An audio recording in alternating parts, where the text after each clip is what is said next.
Hello नमस्कार मित्रों। तो जो है ना, ये सिलेबस है 2022 का न्यू सिलेबस है, जो कि बीए फर्स्ट ईयर हिंदी काव्य हिंदी साहित्य का है। तो चलिए मैं बता देता हूँ आपको कि आपको 2022 में किस किस टॉपिक से तैयारी करनी है और किस किस टॉपिक से क्वेश्चन आएंगे, ठीक है। और इसके बाद मैं एक वीडियो लेके आऊँगा, इसमें किस किस तरह से क्वेश्चन आते हैं वो भी बताऊँगा मैं। तो चलिए, अगर अभी तक आपने वीडियो लाइक नहीं की है तो वीडियो लाइक कर दें, चैनल को सब्सक्राइब नहीं किया है तो चैनल सब्सक्राइब कर दें। और अगर आप हमारे व्हाट्सएप ग्रुप से जुड़ना चाहते हैं तो हमारे व्हाट्सएप ग्रुप पे हेलो लिख के भेज दें, यानी व्हाट्सएप ग्रुप का नंबर है जो स्क्रीन पर दिखाई दे रहा है, ठीक है। चलिए मैं स्टार्ट करता हूँ बिना देरी के। तो दोस्तों, आपको ये वीडियो पूरी देखनी है, क्योंकि अगर आपको पास होना है तो 2022 में, नहीं तो आपको पता ही होगा कि अब की बार कोई चांस नहीं है, क्योंकि बच्चों की पढ़ाई भी नहीं हो पाई है और यूट्यूब पे भी इतनी अच्छी तरह से कोई वीडियो अवेलेबल नहीं है कि आपकी पढ़ाई हो सके, ठीक है। चलिए, तो मैं बहुत जल्दी उसके लिए भी कुछ करूँगा, मैं वीडियो भी लेके आऊँगा इनके बारे में पढ़ाऊँगा आपको। इससे पहले आप सिलेबस देख लीजिए अपना, ठीक है। चलो, तो ये कोई हिंदी आदिकालीन काव्य है, ये इसका मतलब हिंदी साहित्य का है, ठीक है। तो इसमें दिया है पहले में कि आदिकाल की परिस्थितियाँ एवं प्रवृत्तियाँ। जो आदिकाल हुआ करता ना, आदिकाल पहले, तो उसके बारे में आपको डिटेल में पढ़ना है कि आदिकाल में कौन कौन से कवि थे, उनमें कौन कौन सी रचनाएं थी, उसमें क्या क्या हुआ था, कैसे किस तरह की परिस्थितियाँ रही थी, उसमें कौन कौन सा काव्य चला था, कौन कौन से कवि थे, ठीक है, उनके बारे में पढ़ना है। फिर आता है चंद्रवरदाई का काव्य। जो चंद्रवरदाई का काव्य है वो आपको पढ़ना है। इसकी कृतियाँ यानी इसकी रचना है, जैसे चंद्रवरदाई है उसकी क्या क्या रचनाएं थीं उनके बारे में पढ़ना है। कैसी रचनाएं थीं, उन्होंने क्या लिखा है, इन्होंने क्या किस किस चीज़ का संदेश दिया है उन्होंने, तो ये पढ़ना है आपको, ठीक है। आगे आपको पढ़ना है भक्तकालीन की परिस्थितियाँ एवं प्रवृत्तियाँ, ठीक है। भक्तिकाल, जो भक्तिकाल आएगा ना, भक्तिकाल, जैसे भक्तिकाल के कवि थे, भक्तिकाल की परिस्थितियाँ क्या थीं, किस तरह से भक्तिकाल आगे बढ़ा, उनकी रचनाएं क्या थीं, ये आपको पढ़ना है। फिर इसके बाद आगे आएगा आपको पढ़ने के लिए कबीर का काव्य।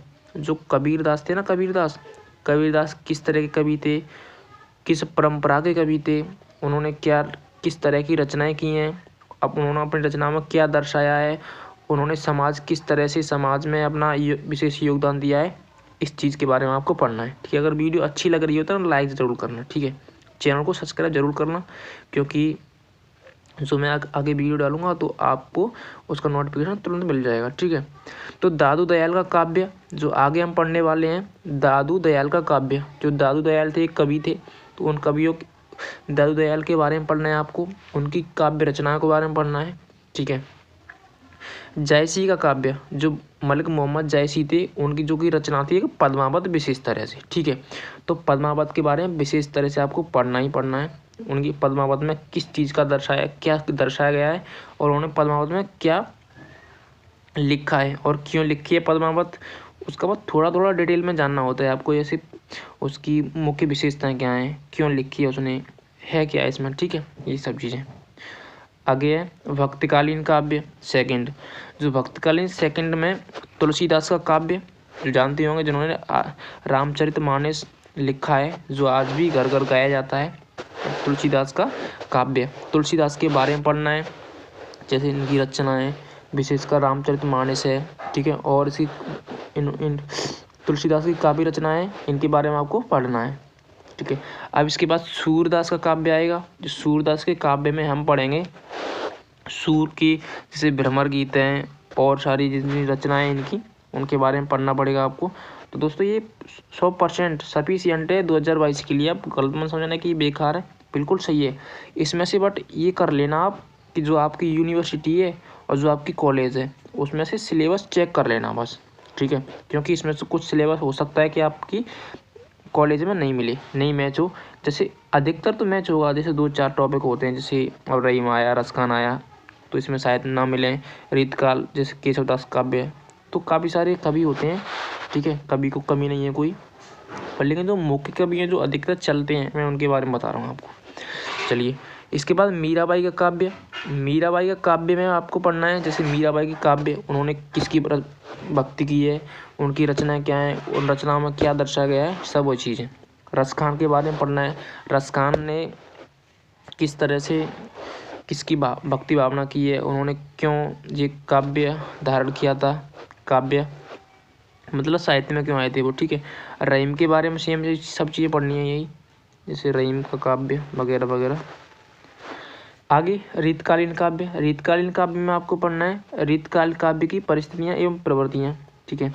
जो रीतकाल है उसकी काव्य की रचनाएं, जैसे प्रवृत्तियाँ होती हैं ना, रचनाएं उनकी क्या क्या रचनाएं रीतकाल में, कौन कौन से कवि थे, उन्होंने क्या योगदान दिया है रीतकाल बनाने में, परिस्थितियाँ, और जो कवि बने हैं उनकी परिस्थितियाँ क्या रही हैं, क्या मजबूरियाँ रही थी उनकी, ठीक।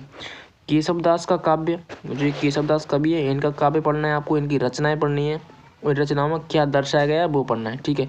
मुख्य तरह से विशेषताएं पढ़नी होती हैं आपको, हेडिंग याद रखना होता है कि इस तरह से ये बिल्कुल समझ के, ठीक। वो बिल्कुल मैं डिटेल में कराने वाला हूँ आगे वाली वीडियो में। बिहारी का काव्य जो कि चलता ही चलता है हर जगह, बिहारी का काव्य, ठीक है। तो ये बिहारी का काव्य बहुत अच्छा प्रसिद्ध है। इन्होंने गागर में सागर कहते हैं, गागर बिहारी का गागर में सागर भर दिया था इन्होंने। तो घनानंद का काव्य, जो घनानंद जो कि आप जानते होंगे, घनानंद एक बहुत महान राजा था। तो इसकी यानी इसके बारे में पढ़ना है आपको, इनकी रचना के बारे में पढ़ना है आपको, ठीक है। आगे टॉपिक है जो काव्य अंगों का परिचय। जो काव्य अंग है ना, काव्य यानी कहने का मतलब ये है जो इतनी रचनाएं हुई हैं किस तरह से हुई हैं, किस समय हुई हैं, उनसे बोलते हैं काव्य अंग, ठीक है। जैसे रस छंद अलंकार, रस छंद अलंकार, ठीक। रस का स्वरूप, अब जो रस है, अब रस का जो रस होता है ना, अब ये मीठा वाला रस नहीं है कोई, ये स्वरों का रस है, वाणी का रस है, ठीक है। इससे क्या है जो हम बोलते हैं ना उसमें अच्छा ही मिठास आ जाती है, ठीक। तो ऐसी मिठास के बारे में पढ़ना है आपको। रस, अब इसमें पढ़ना है रस का स्वरूप, रस के अभाव, रस के भेद, ठीक है। अब अलंकार में पढ़ना है आपको परिभाषा, भेद, प्रमुख अलंकार, ठीक।